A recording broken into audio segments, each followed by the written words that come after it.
Okay, this video shows how the Service Manager system works in Spire. So first of all, you need to go into Company Settings to set it up. You go to Company Settings and choose Equipment. So these are the field names that are inside of the sales order modules. If I move that aside and we go inside of a sales order, you'll see this here. So these field names, if I move this back over again, are what shows up here. So each of these, like for instance, if we look at EX3 and EX4, those are extra fields for tracking info. That's what they're called there. So if I change this one here to extra 5, and I save that, and I'll just move that aside, and we'll just close the sales order module for a moment and open it back up again. And we go to service info. It's now called extra 5. So, and on the reports that are included with it, it also prints that word onto those fields on the service information portion. All right, so all the fields that are changeable are here. So that our current label that we call them internally, that's what the database name is internally, but these are all user definable as to what you want to call them. Okay, so after the setup's been completed, let's close that out. You'll see that we have an equipment icon here, and this is all the equipment that has been worked on for any of the customers. So equipment doesn't get added automatically when you sell something to a customer. It is a separate database, not a sales database. So every time you sell a unit, if you want to service it, the first time you service it, you would add it to the equipment. So in this equipment list, if I open one up, it shows all the information about that. And if I go into, say, go into one I know has some history in it. So 225 here. You'll see that any history of work that's been done to them in the past is also listed here. If I double click on it, it shows that history. So all this equipment information is by customer. So if I sort by customer, all these ones here are for this particular customer. And then if you open it, they are editable. So if you need to move it from one customer to another, that can be done here as well. So all I need to do is look up a different customer name, select that customer, and put them on that service. Now, what's going to happen then is the service history will follow the equipment so that it goes along with it. Okay. In addition to the history, we've also got communications. These are notes specifically attached to that piece of equipment. So this make and model and serial number of this equipment. Attachments, you can add attachments here. You can have any number of attachments pertaining again to that particular piece of equipment. And user-defined fields, if there's not enough information being stored in all these fields and there's extra information that you need to store about a particular piece of equipment, then you can add in user-defined fields. Now this user-defined field section does require that the user has a user-defined license. All right, so we can also add in here, so empty, so you just pick your customer, add in the make, the model, and any other information about it, and you can then save that information, and that would be a new piece of equipment added. Okay, the other way we add a piece of equipment is by doing it on the fly inside of a work order or sales order. Now I can add just a regular sales order if I wish, but I can also choose a work order type, and that just kind of distinguishes it with another numbering sequence with usually a W in front of it. And you can choose what character it starts with in your company setup. So in my case, I'm going to choose my customer Jackson 225, and I got a pop-up message about their AR. I'll go to their service info. So if I put down what I called asset tag in the setup and add new, it comes up and tell me it's not found.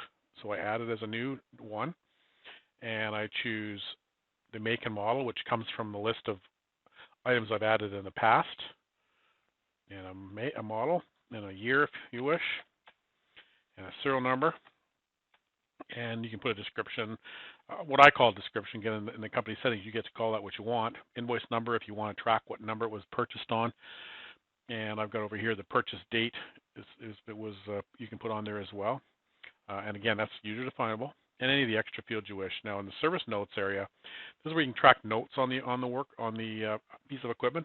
This doesn't normally get printed on the work order. However, it can be customized to do so. But these are just internal notes about this piece of equipment. Now maybe it's an RV you're repairing, so it has maybe you want to put in here a furnace make, model, and serial number, a fridge make, model, and serial number, and so on. So once I've added it, I click OK, and now that becomes part of the customer's equipment list that's available to you in the future. Now what I'm going to do is I'm going to choose a different piece of equipment.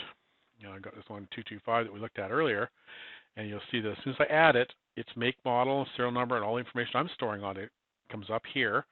And now down here shows me the past history of any times that I've worked on this in the past. So if I double click on one of those, you'll see that I installed and has charged some shop fees on that one. Next one, oh, it's the same one. Go to the next one, and adjusted the tracks and charged a fee. And on the first one, I've got several different things. So this basically shows us all the history just for this particular one. Okay, now that I've chosen the piece of equipment, I can update my service notes from here, and it'll get attached to that piece of equipment after the fact. And now come to my main screen. I can throw in a comment that says replace tracks, for instance. And I'll click OK. And if I know what parts I'm doing already, I can go ahead and do that as well at this point. So if I put on a couple of parts, a rebuild kit or something like that. So I type in PRE, rebuild package. And in this case, I've just created myself a kit with all the package items in it. And if I want to select everything, I click OK. Puts those on there, approve some margins. So then I can put a header in front of this and call it tracks. Oh, can't throw with that word. There we go. Tracks.